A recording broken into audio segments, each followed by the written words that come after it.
আসসালামু আলাইকুম সবাইকে। আশা করি আপনারা সবাই অনেক ভালো আছেন। আলহামদুলিল্লাহ আল্লাহর অশেষ রহমতে আমরা সবাই অনেক ভালো আছি। কিন্তু আমি এবং আমার মেয়ে আমরা মা-মেয়ে দুজনই অনেক বেশি অসুস্থ। দুজনেরই ঠান্ডা, জ্বর, কাশি। তো সবাই দোয়া করবেন আমাদের জন্য যেন আমরা খুব তাড়াতাড়ি সুস্থ হয়ে যাই। আসলে আমার জন্য দোয়া না করলেও আমার মেয়েটার জন্য দোয়া করবেন। সে যেন খুব তাড়াতাড়ি সুস্থ হয়ে যায়। আসলে তাকে ডাক্তার দেখাইছি, তো ওষুধ খাওয়াইতেছি কিন্তু ঠান্ডাটা একদমই কমতেছে না। তো সবাই তো জানেন তার যে ঠান্ডার কি একটা সমস্যা। তো দোয়া করবেন আল্লাহ যেন তাকে তাড়াতাড়ি সুস্থ করে দেয়। আর হঠাৎ করেই তার কিভাবে যে ঠান্ডা লেগে গেল নিজেও জানি না। আর আমারও একই অবস্থা সেম। আসলে পানির কোনো কাজই করি না তারপরও কেন যে ঠান্ডা লাগে সেটা জানি না। আসলে আমারও ছোটবেলা নিউমোনিয়া ছিল এবং কি আমার মেয়ের সেম একই সমস্যা। তো এই কারণে হচ্ছে মা-মেয়ের ঠান্ডাটা মানে কদিন ভালো থাকলে আবার কয়দিন পর পরই হচ্ছে ঠান্ডাটা লাগে। আসলে যাদের নিউমোনিয়ার সমস্যা তাদের এরকম ঠান্ডা লেগেই থাকে। তো আমি মানে হচ্ছে গিয়ে আমার শ্বশুরবাড়িতে আসছিলাম মানে ফাতেমার যেদিন জন্মদিন করলাম ওইখানে। তো ওদিন রাতেই আমি আমাদের বাড়িতে চলে আসি কারণ আমি বললাম যে অনেক অসুস্থ ছিলাম। আমি যেমন অসুস্থ ছিলাম ফাতেমা অনেক অসুস্থ ছিল। তো ওইখানে যে থাকবো মানে সম্ভব ছিল না। আমিও কিছু করতে পারবো না। তো সেই কারণে তো আর থাকা হয়নি। মানে আমিও চলে আসছি জন্মদিন করে সবকিছু গুছিয়ে পরিষ্কার করে আসলে সব ক্লিয়ার করে তারপর হচ্ছে গিয়ে চলে আসি আমাদের বাবার বাড়িতে। তো তারপর হচ্ছে গিয়ে এই আজকে আসলাম আমার শ্বশুর বাড়িতে। তো শুক্রবারে আসছিলাম। তো শুক্রবারে আসার পর হচ্ছে গিয়ে আমার ননদ বলতেছিল যে গাছে অনেকগুলা কাঁঠাল আসছে মাশাল্লাহ। তো কিছু কাঁঠাল নিয়ে যাওয়ার জন্য। তা আমি বলতেছিলাম যে আমি তো এতগুলা কাঁঠাল নিতে পারবো না। আমি একটাই নেই, আগে খেয়ে দেখি কেমন, তারপর হচ্ছে গিয়ে আবার নিব, সমস্যা নাই। আসলে এই গাছের কাঁঠাল আমি এখনো খাই নাই। কারণ এই যে জায়গাটা দেখতেছেন এটা হচ্ছে গিয়ে আপনাদের ভাইয়া মানে নতুন কিনছে এই জায়গাটা।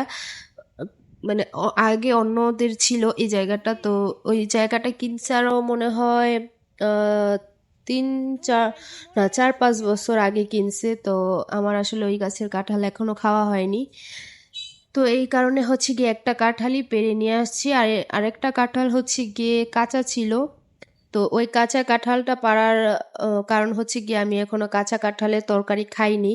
তো আমি ভাবছি যে খেয়ে টেস্ট করব আসলে কাঁচা কাঁঠালের তরকারি কেমন হয়, সেই কারণে পাড়া। যেহেতু গাছে অনেকগুলা কাঁঠাল আসছে মাসাল্লাহ, তো সেই কারণে আর অল্প হলে আসলে পারতাম না। তো এখানে হচ্ছে গিয়ে ফাতেমার জন্মদিনের দিন রাতে, এটা হচ্ছে গিয়ে রাতের বেলা। তো এখানে হচ্ছে গিয়ে কে কি গিফট করলো আর মানে কে কি দিল তো সেটাই হচ্ছে গিয়ে এখন খোলা হচ্ছে। আর সবাই মিলে মানে আমার শ্বশুর শাশুড়ি, মা বাবা, ছোট খালা, তারপর হচ্ছে গিয়ে আমি আমার ননদ সবাই মিলে বসছি আসলে কে কি গিফট দিছে তো ওইগুলা দেখার জন্য। তো প্রথমেই আপনাদেরকে দেখাই, এই যে দেখতেছেন গোল্ডের একটা রিং। তো এই রিংটা হচ্ছে গিয়ে আমার মা এবং আমার বাবা মানে ফাতেমার নানা এবং নানি দুজন মিলে এই রিংটা গিফট করছে ফাতেমা বুড়িকে। আর আমার মেয়ের হাতে যখন এটা পরাইছিলাম মাশাল্লাহ অনেক সুন্দর লাগছিল দেখতে। আর রিংটা কেমন হয়েছে অবশ্যই বলবেন। আর এখন যে গাড়িটা আপনারা দেখতেছেন এটা হচ্ছে গিয়ে ফাতেমার বড় খালামণি মানে আরোহীর আম্মু এবং হচ্ছে গিয়ে মানে আমার বড় খালা। তো ওরা হচ্ছে দুইজন মিলে ফাতেমাকে এই গাড়িটা গিফট করে। আর আমার মেয়ে সবচেয়ে বেশি খুশি হয়েছে এই গাড়িটা পেয়ে। অনেক খুশি হয়েছে ফাতেমা। আর গাড়িটা মাসাল্লাহ অনেক সুন্দর ছিল। আর গিফটগুলো আসলে কেমন হয়েছে অবশ্যই সবাই কমেন্টে বলবেন। আসলে গিফট বলতে মানে গিফট কি মানে কে কি দিল ওইটা আসলে বড় বিষয় না। আসলে আমি যে আমার বাবার বাড়িতে সবাইকে মানে আমার খালা মামা তারপর হচ্ছে আমার নানি, তো সবাইকে দাওয়াত দিছিলাম। তো সবাই যে আসছে এটাই হচ্ছে বড় বিষয়। কারণ আমি সবাই আসাতে এত বেশি খুশি হয়েছি যা বলার মতো না। সবাই যে আমার মেয়ের জন্মদিনে আসছে এটাতেই আমি অনেক খুশি। কিন্তু কে কি দিল কেমন দিল সেটা আসলে বড় বিষয় না। কিন্তু যা মানে সবাই যে যা দিয়েছে মানে সবাই আলহামদুলিল্লাহ অনেক ভালো জিনিস দিছে, কেউ খারাপ কোনো জিনিস আমার মেয়েকে দেয় নাই। তো সবাই দোয়া করবেন। আর গিফট বলতে হচ্ছে গিয়ে সবাই দিছে, গিফট দেয় কেন, সবাই ভালোবেসে হচ্ছে গিয়ে গিফট গুলা দেয়, উপহার গুলা দেয়। তো এর আগে যে বাটি সেটগুলো আপনাদের দেখলেন, আপনারা প্রথম যে বাটি সেটগুলো দেখলেন ওইটা, আর এখন যে ওইটা হচ্ছে ছোট বাটি সেট, মানে দই, তারপর হচ্ছে গিয়ে আবিচাবিগুলো খাওয়ার জন্য সেমাই। আর এখন যে বাটি সেটগুলো আপনারা দেখতেছেন এটা হচ্ছে গিয়ে কারি বাটি সেট, মানে তরকারি, খাবার টাবার বেড়ে দেওয়ার জন্য, ভাত তরকারি, ডাল সবকিছুই বেড়ে দেওয়ার জন্য এই যে বাটি সেটগুলা, এগুলা দিছে হচ্ছে গিয়ে আমার ছোট খালামণি হচ্ছে গিয়ে এই বাটি সেটটা, ওই বাটি সেট দুইটা, তারপর হচ্ছে গিয়ে দিছিল ওই বাটি সেটের সাথে আবার 2 সেট চামচও দিছে, কাঁটা চামচ আর হচ্ছে গিয়ে ওই চামচগুলা। তো এখানে হচ্ছে গিয়ে আমার খালা যে বাটি সেটগুলো দিছে ওইগুলা আপনাদের সাথে শেয়ার করতেছিলাম। এগুলা হচ্ছে গিয়ে আমার যে আমি শ্বশুরবাড়িতে আসার আগে যে ডিনার সেটটা কিনছিলাম, তো ওই ডিনার সেটের সাথেই ম্যাচিং করে আমাকে বাটি সেটগুলো দিছে। তো আমার অনেক ভাল লাগছে আমার মানে ছোট খালামণির গিফটগুলা দেখে। আর এই তো চামচ দুইটা, তো আলহামদুলিল্লাহ সবার গিফটগুলাই অনেক বেশি সুন্দর হয়েছে। আর সবাই দোয়া করবেন আমার মেয়ের জন্য, মন থেকে দোয়া করবেন। আর এখন যে গিফটটা দেখতেছেন এটা হচ্ছে গিয়ে সবাই হয়তো বা চিনেন, যে আমার বোনের কদিন আগে একটা ছেলে মানে পুত্র সন্তানের মা হইছে। তো ওর ভিডিও কিন্তু আমি আপনাদের সাথে শেয়ার করছিলাম হসপিটালে।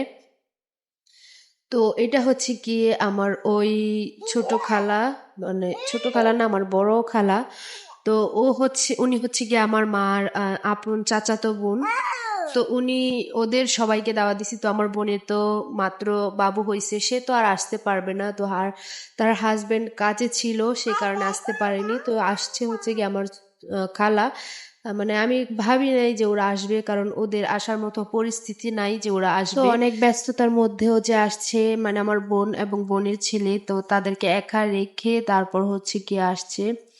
তো ওদের হচ্ছে কি আর কেউ নাই, তো আমার খালাই আছে।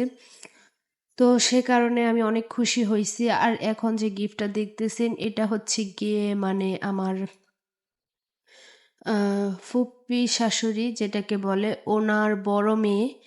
তো তো আমি হচ্ছে গিয়ে সবার মানে আমার মেয়ের জন্মদিনে যাদেরকে দাওয়াত দেওয়া হয়েছে সবারই ফুল ফ্যামিলিকে আমি দাওয়াত দিছি, কাউকে একা দাওয়াত দেই নাই। তো ওদেরকে হচ্ছে গিয়ে সবাইকে দাওয়াত দেওয়া হয়েছিল, ঘরের সবাইকে। তো ওরা হচ্ছে গিয়ে সবাই আসেনি, ওনার ছোট ছেলেকে পাঠিয়েছিল। তো ওনার ছোট ছেলে হচ্ছে গিয়ে এই যে এই পুতুলটা অনেক বেশি সুন্দর ছিল, ওটা হচ্ছে গান গায় ব্যাটারি লাগালে। তো ওরা হচ্ছে গিয়ে এই পুতুলটা দিছে।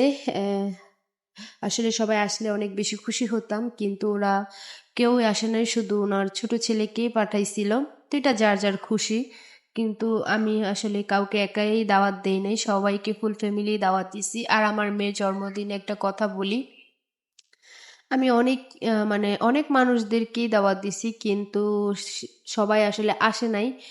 হ্যাঁ, কিছু মানুষ আসছে আর কিছু মানে আমার বাবার বাড়ির ফ্যামিলি বলেন, আমার বাবার বাড়ির ফ্যামিলি থেকে হচ্ছে কি সবাই আসছে, এমন না যে কেউ আসে নাই, শুধু একটা ফ্যামিলি আসে নাই, সেটা হচ্ছে গিয়ে আমার নানা এবং নানি।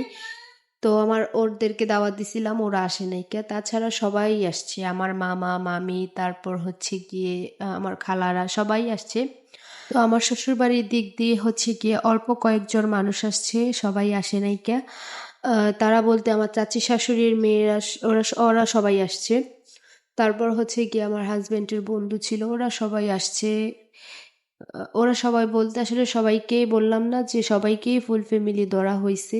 আসলে সব ফুল ফ্যামিলি ধরা হইলে কিন্তু আয়োজনটা ঠিক সেইভাবেই হয়। তো ওরা যদি না আসে তো সেটা হচ্ছে গিয়ে অন্যরকম বিষয়। তো যাই হোক, যার খুশি মানে যার ভাল লাগছে সে আসছে, যার ভাল লাগে নাই সে আসে নাই। তো যারা আসে নাই আমার সত্যি কথা অনেক খারাপ লাগছে।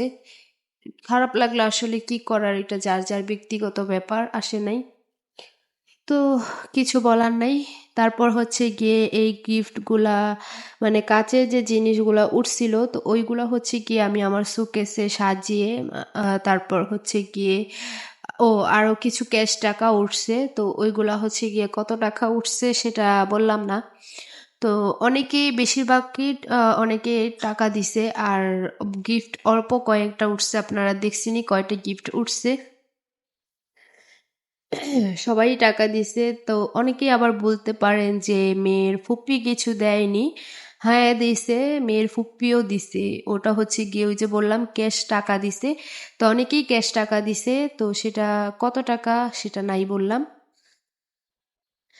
তো আলহামদুলিল্লাহ আসলে আমার অনেক ইচ্ছে ছিল যে আমার একটা সন্তান হবে। আমি এইভাবে আমার মেয়ের জন্মদিনটা পালন করব। অনেক ইচ্ছে ছিল। তো ইচ্ছেটা আলহামদুলিল্লাহ পূর্ণ হইছে আল্লাহর কাছে। লাখ, লাখ কোটি, কোটি শুকরিয়া। আলহামদুলিল্লাহ আল্লাহ আমার মেয়েকে দীর্ঘনেক হায়াত দান করুক। আর কিভাবে যে এই ১ বছর পূর্ণ হয়ে গেল আসলে ভাবতেই পারি না।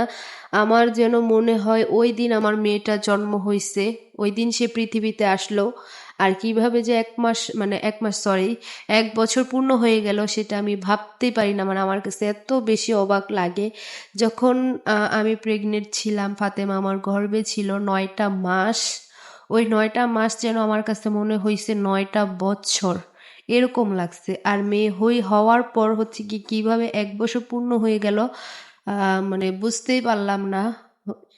এটাই সবকিছুই আল্লাহর ইচ্ছা।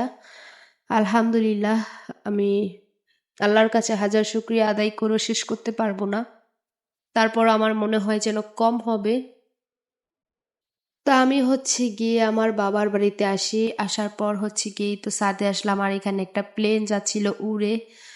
আর এটা হচ্ছে গিয়ে প্রত্যেকটা প্রবাসীর বউ জানে। এই প্লেনটা যখন উড়ে যায় তখন যে কেমন লাগে, কেমন ফিল হয় সবারই ইচ্ছে হয় যে আমার স্বামীটা যদি এই প্লেনে করে আসতে পারতো। তো অনেক বেশি মিস করি আমার হাসব্যান্ডকে।